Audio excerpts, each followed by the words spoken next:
Papasok nga pala ako sa trabaho sa araw na yan, kaya ang ginawa ko, inayos ko na yung mukha ko para magmukha din namang tao bago pumasok sa trabaho. Naglagay din ako ng sunscreen para dagdag protection ba. Siyempre, mainit ngayon eh.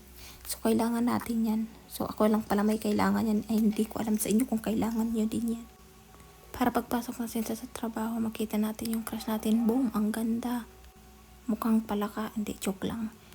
Siyempre, para sa sarili naman natin yung para ayusin din natin yung sarili natin. Yun na nga, nagmamadali ako dyan para makapagkape bago pumasok sa trabaho. Diba, mainitan man lang ang tiyan.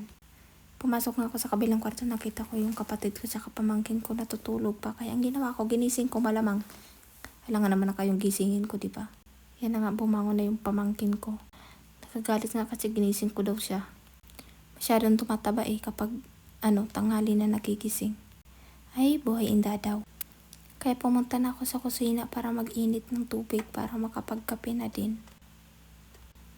Tinignan ko nga kung may ulam pa si mama pero kanin yung nakita ko. Ayan, wala nang laman. Tapos yung ibang kaldero, tubig yung laman. Pwede bang ganun? Ay, naku naman talaga. Kumuha na nga ako ng baso para makapagtimpla ng kape. Nakita ko pa nga may pakpak pa ng dinosaur. Binisita ko pa nga yung rep dyan mama kung anong laman. Puro yelo. Kawawang rep, wala nang stock na pagkain. Pag ako yumaman, bibili akong maraming kamatis. Yun lang ang ilalagay ko dun. Yan na nga, naglagay na ako ng kape para makapagkape na anong oras na ay pupunta pa kami ng trabaho. Halos mag-alas 7 na yan. Yan na nga, nilagyan ko na ng tubig para makapagkape.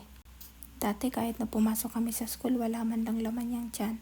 Wala man lang kahit kape, wala kaming mainom. Pero ngayon, ayan, nagagawa ko na lahat. Lahat ba? Lahat ba? Paubos na nga ang bigas mo eh. Diyos ko naman.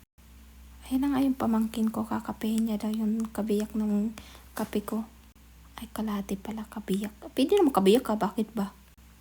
Naguluhan pa nga kami ni mama dyan kung ano ba talagang gusto. Gusto niya palang lagyan ng malamig na tubig yung kape niya para mainom niya ng dire-diretso. Kaya kumuha si mama ng malamig na tubig sa rep. Anong ginawa mo?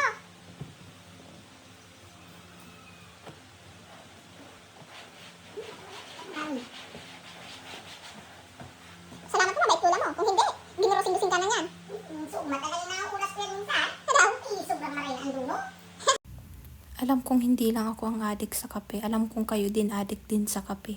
Kaya wag kayong Ang birthday mo na ganyan. Kaya maadong naan. Maadong na. Iyo na, mag-adong ka na. At iyo na.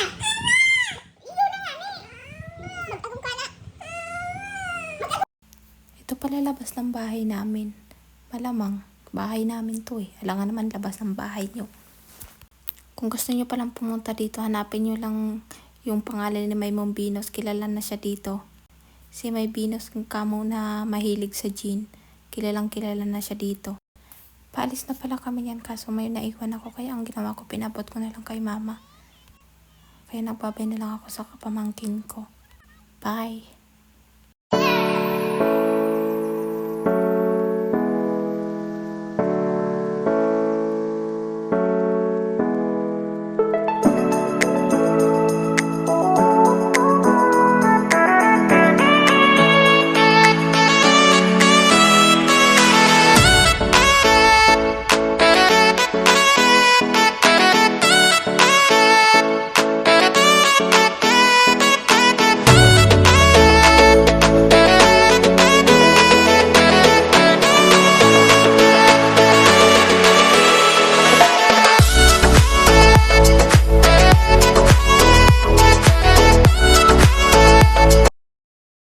Nasa trabaho na pala ako yan. Pagdating ko nakita ko yung mga katrabaho ko nagkakape. Kaya ang ginawa ko, nagtimpla na lang din ako ng kape kaysa sa manood sa kanila na nagkakape. Kasi mas okay na yung maade ka sa kape, wag lang sa'yo. Diyos ko naman.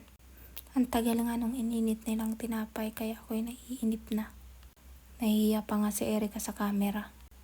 Ayan na nga, dumating na yung tinapay na ininit ni Vanessa na nakasing tigas ng mukha niya. Kaya ayan, hanggang doon na lang. Bye-bye!